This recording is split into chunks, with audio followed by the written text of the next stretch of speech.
जय श्री कृष्ण। आप सभी का हमारे YouTube चैनल पर हार्दिक स्वागत है।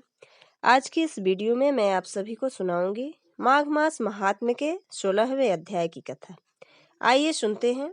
कार्तवीर कहने लगा कि हे भगवान, वह राक्षस कौन था और कांचन मालिनी कौन थी? उसने अपना धर्म कैसे दिया? उसका साथ कैसे हुआ? हे ऋषि, अत्रि ऋषि की संतानों के सूर्य, यह कथा सुनाकर मेरा कौतूहल दूर कीजिए। तब दत्तात्रेय जी कहने लगे कि राजन, इस पुरातन विचित्र इतिहास को सुनो। कंचन मालिनी नाम की एक सुंदर अप्सरा थी जो माघ मास में प्रयाग में स्नान करके कैलाश पर जा रही थी। तब उसको मार्ग में जाते हुए हिमालय के कुंज से एक धीर राक्षस ने देखा। उस सोने जैसे तेज वाली, सुंदर कटी वाली, बड़े बड़े नेत्रों वाली, चंद्रमुखी, सुंदर केश और पीन पयोधर वाली सुंदर अप्सरा को देखकर उस राक्षस ने कहा कि हे सुंदरी, कमल नैनी, तुम कौन हो? कहाँ से आ रही हो? तुम्हारे वस्त्र और वेणी भीगी हुई क्यों हैं? तुम आकाश मार्ग से कहाँ जाती हो? और किस पुण्य के प्रताप से तुम्हारा शरीर ऐसा तेजस्वी और रूप ऐसा मनोहर है? तुम्हारे गीले वस्त्र से मेरे मस्तक पर गिरे हुए एक बूंद जल से मेरे क्रूर मन को एकदम शांति प्राप्त हो गई। इसका क्या कारण है? तुम बड़ी शीलवती प्रतीत होती हो, इसका कारण मुझसे कहो। अप्सरा ने कहा कि हे राक्षस सुनो, मैं काम रूपिणी अप्सरा हूँ। मैं प्रयाग के संगम में स्नान करके आ रही हूँ। इसी से मेरे वस्त्र भीग गए हैं। अब कैलाश पर जा रही हूँ, जहाँ पर श्री शिव निवास करते हैं।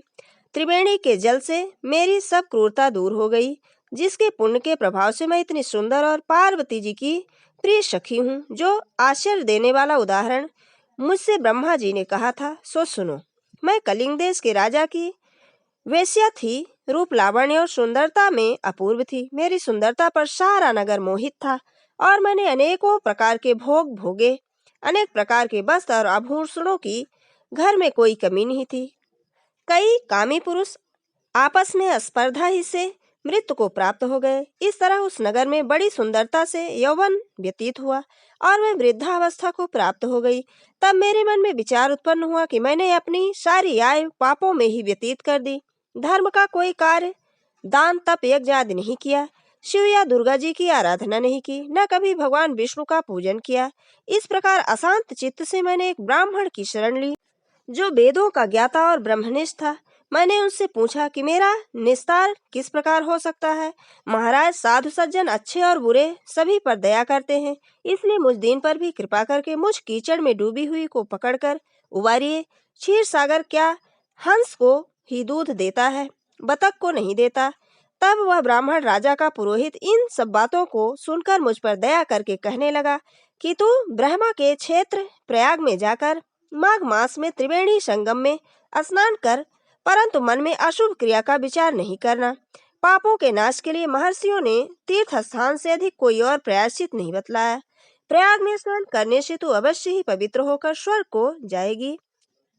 हे भामिनी, पुराने समय में गौतम ऋषि की स्त्री को देखकर इंद्र ने काम के वशीभूत होकर कपट वेश में उससे भोग किया था, इसलिए ऋषि द्वारा श्राप दिया गया और उसका शीतल शरीर अत्यंत लज्जायुक्त हजारों भगों वाला हो गया। तब इंद्र नीचा मुंह करके अपने पाप कर्म की बुराई कराने लगा।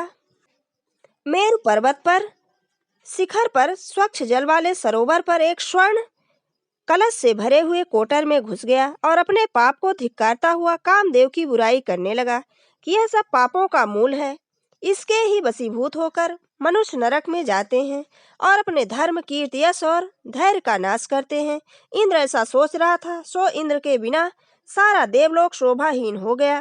तब देवता, गंधर्व, किन्नर, लोकपाल इंद्राणी के सहित बृहस्पति जी से जाकर पूछने लगा कि महाराज, इंद्र के न रहने से स्वर्ग ऐसा शोभाहीन हो गया है जैसे सतपुत्र के बिना श्रेष्ठ कुल, इसलिए स्वर्ग की शोभा के बिना कोई क्रिया सोचिए। इस विषय में देर नहीं लगानी चाहिए। तब बृहस्पति जी कहने लगे कि इंद्र ने बिना सोचे विचारे जो कर्म किया है उसका फल भोग रहा है, सो वह कहाँ है? मैं यह सब जानता हूँ। फिर गुरु जी ने सबको साथ लेकर स्वर्ण कमलों से युक्त बड़े सरोवर में इंद्र को देखा, जिसका मुख मलिन और आंखें बंद थी। तब इंद्र ने बृहस्पति जी के चरणों को पकड़कर कहा कि इस पाप से उद्धार करके आप मेरी रक्षा कीजिए। तब बृहस्पति जी ने इंद्र से कहा कि प्रयाग में स्नान करने से ही तुम पाप से मुक्त हो जाओगे। तब इंद्र सहित सबने ही प्रयाग में जाकर संगम में स्नान किया और त्रिवेणी स्नान से इंद्र पाप मुक्त हो गए। तब बृहस्पति जी ने इंद्र को वरदान दिया कि तुम्हारे शरीर में जितने भग हैं सब नेत्र हो जाएं। तब इंद्र ब्राह्मण के वर से 1000 नेत्रों से ऐसा सुशोभित हुआ जैसे मानसरोवर में कमल शोभायमान है। ये थी 16वें अध्याय की कथा। अगर हमारा ये वीडियो आपको अच्छा लगे तो लाइक कर मित्रों के बीच में शेयर करना बिल्कुल ना भूलें, और अगर आप हमारे चैनल पर नए हैं तो चैनल को सब्सक्राइब जरूर करें। जय श्री कृष्ण। धन्यवाद।